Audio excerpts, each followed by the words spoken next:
students, in last lecture we have studied about the speed, motion, force. Okay, आपण याआधीचे lecture बघितलं होतं, त्यामध्ये मी तुम्हाला स्पीड काय आहे, मोशन काय आहे, स्पीड ज्याला मराठीमध्ये चाल म्हणतो, त्यानंतर मोशन म्हणजे गती, हे आपण शिकलो होतो. आपण एक गणितही घेतलं होतं त्याच्यावरती, इफ यू रिमेंबर. या पुढचा जो पार्ट आहे that is also about the motion, ज्याला आपण म्हणतो युनिफॉर्म मोशन. युनिफॉर्म मोशन म्हणजे एकरेषीय गती. एकरेषीय म्हणजे काय? See, if you are traveling from point A to B, it is our uniform motion. आता uniform का? Because we have started from one point and we are ending on the one point. म्हणजे आपण जिथून start केलं होतं त्याच ठिकाणी किंवा त्या रेषेत सरळ आपण जाणार, याला एकरेषीय म्हणतात मराठीमध्ये. म्हणजेच युनिफॉर्म मोशन म्हणजे we have started from the one point and we are stopping in a straight line, we are stopping on the same point. कळलं? त्याला आपण म्हणतो एकरेषीय गती किंवा एकसमान गती. क्लिअर? मराठीमध्ये त्याला एकरेषीय म्हणतात कारण हे एका रेषेमध्ये जाते. ही जी गती आहे ती कॉन्स्टंट आहे, स्थिर आहे, जे एका सरळ रेषेमध्ये प्रवास करते किंवा ठराविक अंतर कापते. Whereas it travels in a particular line in a straight way, त्याला आपण म्हणतो एकरेषीय और uniform motion. Then what is non uniform motion? Non uniform म्हणजे काय? Suppose we are travelling from this to this point, बरोबर, ए टू बी पॉईंट आपण जात आहोत आणि समजा इथे काय बॅरियर असेल, म्हणजे एखादा अडथळा आला, काही आला, तर तुमची डिरेक्शन जी आहे ती चेंज होऊ शकते. किंवा समजा road is like a round way किंवा थोडा स्लिपरी आहे, चढण आहे, तर काय होणार? ही जी गती आहे, हे जे मोशन आहे, it will not be constant. ते एका रेषेत जाईल का, सरळ रेषेत ट्रॅव्हल करेल का? तर नाही. त्याला आपण म्हणतो नॉन युनिफॉर्म मोशन म्हणजे नैक समान गती. मराठीमध्ये याला नैक समान म्हणजे की समान नाही आहे अशी गती त्याला आपण म्हणतात. एक समान म्हणजे की सरळ रेषेमध्ये ठराविक अंतर कापते. द मोशन विच ट्रॅव्हल्स और which crosses in a straight line is known as uniform motion. and the distance which is not getting in uniform way or in a straight line, that is called non-uniform motion. सरळ रेषेत असेल तर एक समान, दिशा बदलली, वेग बदलला, गतीची रेषा काय म्हणू शकतो की आपण एका रेषेत नाही झाली ती गती, त्याला आपण नैक समान गती म्हणतो. ठीक आहे, तुमचा पॉईंट आहे. तुमच्या पुस्तकामध्ये in your book they have given you some examples. Example दिलेले आहेत बघा पेज नंबर 4 वरती, आणि तुम्हाला एक टेबल दिलेला आहे. या टेबलमध्ये इफ यू कॅन सी, इथे तुम्हाला टाईम दिलेला आहे, वेळ दिलेली आहे, आणि आपल्याला तर माहिती आहे आपण लास्ट टाइम डिस्टन्स कसं काढायचं किंवा स्पीड म्हणजे काय. इफ यू रिमेंबर, जर लक्षात नसेल तर रिमाइंड यू अगेन. स्पीड म्हणजे काय? स्पीड ज्याला मराठीमध्ये आपण चाल म्हणतो, it is nothing but v minus u upon T. v minus you काय आहे? आपलं डिस्टन्स आहे आणि टाईम दिलेला. आता मी त्यासाठी तुम्हाला इथे आपण एक एक्झाम्पल घेऊ. आता इथे बघा तुम्हाला दिलेलं अंतर आहे, अंतर 0 दिलेलं आहे फर्स्ट याच्यामध्ये, आणि वेळ दिलेला आहे 5. आता 5 मिनिट दिले का सेकंड आपल्याला माहिती नाही, पण आता समजा मी हे डिस्टन्स 0 घेतलं आणि टाईम समजा मी 5 घेतला, तर 0 मायनस 5, 0 अपॉन 5 ते काय देणार तुम्हाला? 0. अशाच पद्धतीने हे जे 4 नंबरचं टेबल आहे ते तुम्ही सॉल्व करायचं आहे. ठीक आहे, सोपं आहे, तुम्ही ट्राय करू शकता. पुढे आणखीन दिलेले आहेत बघा, अकबरने कापलेलं अंतर, अमरने कापलेलं अंतर, आणि प्रत्येकाची तुम्हाला वेळ दिली आहे. ठीक आहे, तर फक्त गणिताच्या व्हॅल्यूज त्यामध्ये टाकायचे आहेत. किंवा आपण आणखीन एक एक्झाम्पल घेऊ. सेकंड दिलेलं आहे बघा, अकबरने कापलेले अंतर, दॅट इज अकबरने जे डिस्टन्स ट्रॅव्हल केलेलं आहे दॅट इज 20 किलोमीटर्स, आणि टाईम दिलेला आहे 5.30. आता जेव्हा 5.30 दिलेला असेल तेव्हा what you have to do? 5.30 म्हणजे काय झालं? It is again distance upon time. Distance किती दिला तुम्हाला? 20. आता 5.30, आता 1 मिनिट इज 60 सेकंड्स, बरोबर. मग 60 × 5 म्हणजे 300 सेकंड्स झाले. आपल्याला सेकंडमध्ये कन्वर्ट करावं लागेल. 300 सेकंड्स प्लस दिस 30 सेकंड्स म्हणजे किती झाले? 330 सेकंड्स झाले. So that is your question. मग हे तुम्हाला सॉल्व करून जे आन्सर येईल ते असणार तुमचा स्पीड किंवा तुमची चाल.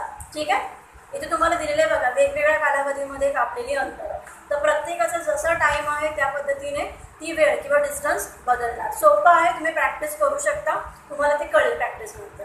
त्यानंतर जो नेक्स्ट टॉपिक दिलेला आहे तुम्हाला तो आहे acceleration. Now what is acceleration? I think we have studied in the last lecture. मी तुम्हाला लास्ट लेक्चरमध्ये सांगितलं होतं ॲस्केलरेशन ज्याला मराठीमध्ये त्वरण म्हणतात. त्वरण, ॲस्केलरेशन और त्वरण म्हणजे काय?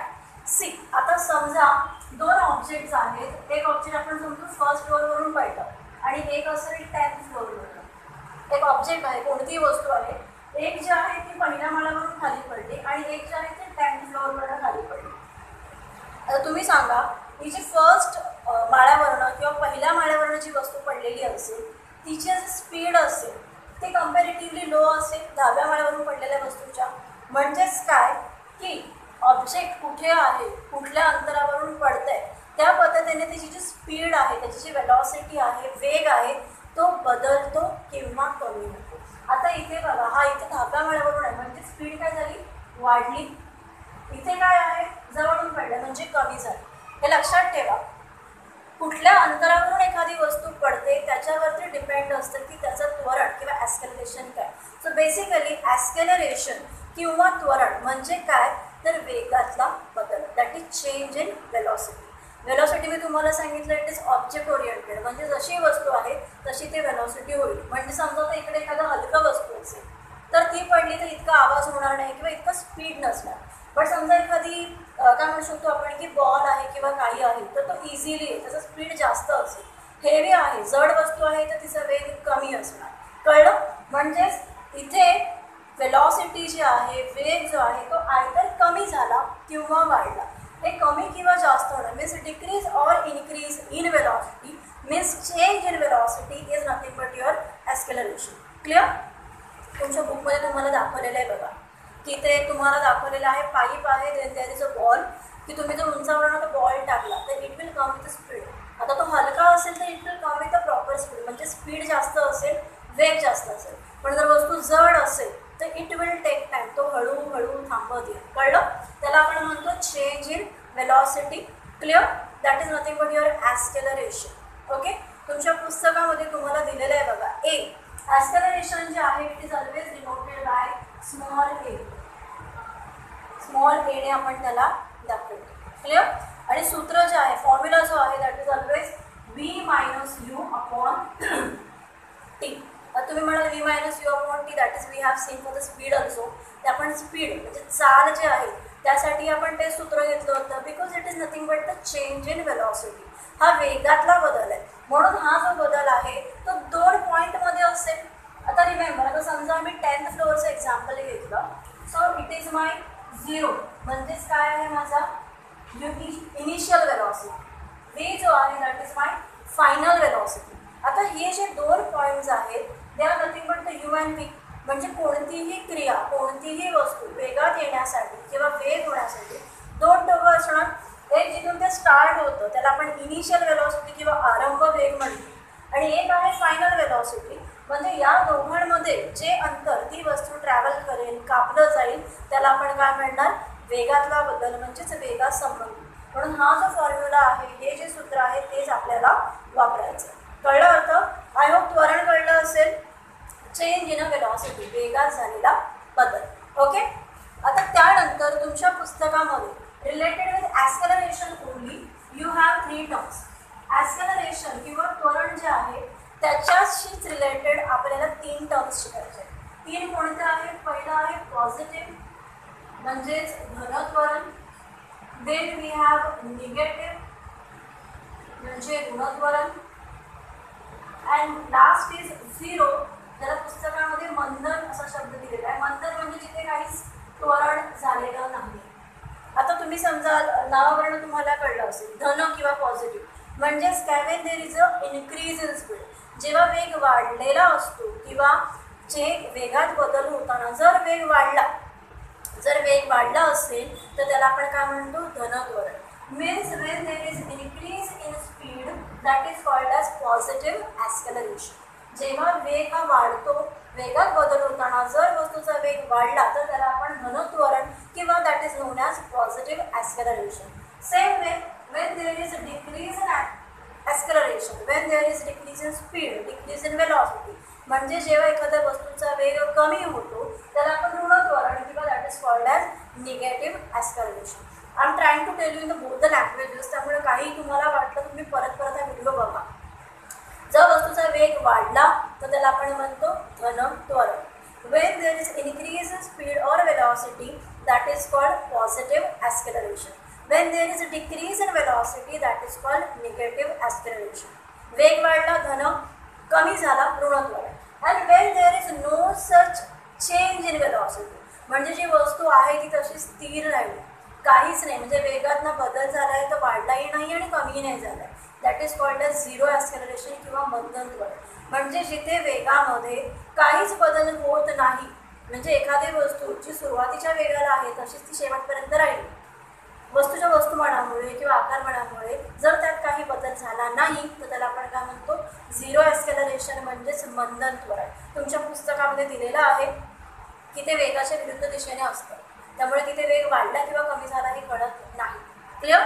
Change in velocity with increase speed positive, decrease in velocity negative, no change in velocity zero acceleration. वाढला तर धनत्वरण, कमी झालं ऋणत्वरण, आणि वेगाच्या विरुद्ध दिशेने किंवा काहीच बदल झाला नाही तर त्याला आपण शून्य त्वरण किंवा मंदन त्वरण म्हणतो. क्लिअर? त्वरण हा टॉपिक कळला असेल तुम्हाला. It is nothing but change in velocity, वेगात होणारा बदल जो कमी किंवा जास्त असू शकतो. क्लिअर? ओके. त्यानंतर तुमच्या पुस्तकामध्ये तुम्हाला काही टेबल्स दिलेले आहेत related with your speed and changes. इथे काही आलेख दिलेले आहेत, काही टेबल्स दिलेले आहेत, ते आपण बघणार आहोत. पण त्याआधी तुमच्यासाठी जे इम्पॉर्टंट आहे ते म्हणजे फॉर्म्युलाज. आपण आतापर्यंत खूप साऱ्या टर्म्स बघितलेल्या आहेत related with speed and velocity, तर आपण एक एक टॉपिक त्यातले बघणार आहोत. हे तुम्हाला कळलं असेल. ॲस्केलरेशन, 3 टाइप्स ऑफ ॲस्केलरेशन, म्हणजे त्वरण आणि त्याचे हे 3 प्रकार. ओके. पुढे जे दिलेला टॉपिक आहे तो थोडा इम्पॉर्टंट आहे, थोडा महत्त्वाचा आहे, कारण ह्याच्यामध्ये तुम्हाला गणितं बघायचे. गणितं म्हणजेच काय, तर जेव्हा आपण गणितं सॉल्व करणार, when you have to solve the problems you should know the formulas. तर फॉर्म्युलाज जे आहेत तुमच्या बुकमध्ये ते दिलेले आहेत. फर्स्ट फॉर्म्युला दिलेला आहे तुम्हाला V is equal to U plus AT. आता V काय आहे हे जर तुम्हाला जेव्हा तुम्ही व्हिडिओ बघाल तेव्हा हे प्लीज नोट डाऊन करून घ्या, नाही तुम्ही विसरून जाणार. V जो आहे दॅट इज फायनल वेलॉसिटी, ज्याला अंतिम वेग असं म्हणतात. It is final velocity. Okay. U जो आहे दॅट इज इनिशियल वेलॉसिटी, म्हणजेच आरंभ वेग. मी खास मराठी मीडियमच्या मुलांसाठी लिहून देते, कारण त्यांना पण हे जे लेटर्स आहेत ते तुम्हाला इंग्लिशमध्येच लिहायचे आहेत, त्यामुळे तुम्हाला प्रत्येक टर्मचा, प्रत्येक लेटरचा अर्थ माहिती पाहिजे की V म्हणजे काय, U म्हणजे काय. Then A is your acceleration, ज्याला आपण त्वरण म्हणतो. And the last one is T, that is time, म्हणजेच वेळ किंवा काळ. क्लिअर? या 4 टर्म्स आहेत ज्या तुम्हाला लक्षात घ्यायचे. सी, आता जेव्हा आपण एखादं गणित सोडवू तर आपल्याला हे माहिती पाहिजे की कोणत्याही वस्तूचा जर तुम्हाला विचारलं असेल की व्हॉट इज फायनल वेलॉसिटी, की एखादी वस्तू या टोकापासून त्या टोकापर्यंत गेली तर त्याचा अंतिम वेग काढा. अंतिम वेग तुम्ही कधी काढणार, जेव्हा तुम्हाला माहिती असेल आरंभ वेग काय. मग वेगासारखा बदल तुम्हाला काढता आला पाहिजे आणि जी ती वेळ दिलेली असेल ती त्या गणितात टाकायचं आहे. क्लिअर? इथे तुम्हाला सॉल्व करून काही दिलेलं पण आहे. आता इथे लक्षात घ्या की U तुम्हाला माहिती आहे, ते तुम्हाला कळलं असेल. U काय आहे, V काय आहे. समजा आपला एक ऑब्जेक्ट आहे that is going from U to V point, बरोबर. मी काय सांगितलं तुम्हाला, फायनल आहे. U काय आहे, इनिशियल आहे. मग जर मला अंतिम वेग काढायचा असेल तर मला हे सूत्र वापरावं लागणार. क्लिअर?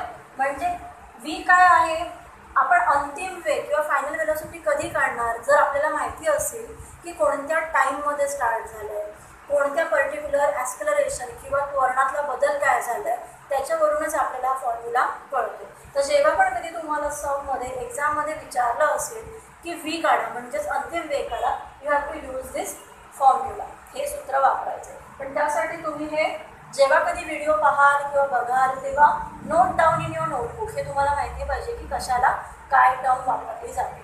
क्लिअर? ओके.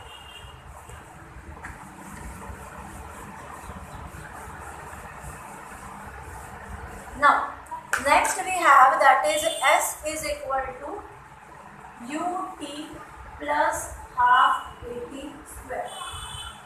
आता S काय आहे, S चा अर्थ आहे डिस्प्लेसमेंट, ज्याला मराठीमध्ये आपण विस्थापन म्हणतो, जे मी पहिल्या धड्यामध्ये पहिल्या भागामध्ये तुम्हाला शिकवलेलं आहे. जेव्हा तुम्हाला विस्थापन काढायचं असेल तेव्हा तुम्हाला हे वापरायचं आहे. U काय आहे, आरंभ वेग, T आहे वेळ, हाफ AT स्क्वेअर दिलं आहे, कारण जेव्हा वस्तू इथून स्टार्ट होते इथे थांबते, आपल्याला माहिती का ती एक्झॅक्टली कधी थांबली नाही, म्हणून आपण त्याचा हाफ पार्ट घेतो. म्हणजेच काय घेतो, वेळेचा अर्धा भाग, कारण आपल्याला ते इन्क्रीज आणि डिक्रीज माहिती नाही आहे, वाढलंय किंवा कमी, म्हणून आपण हाफ घेतला. हे झालं सेकंड तुमचा फॉर्म्युला. ओके, नेक्स्ट पार्ट आपण नेक्स्ट टॉपिकमध्ये घेऊ.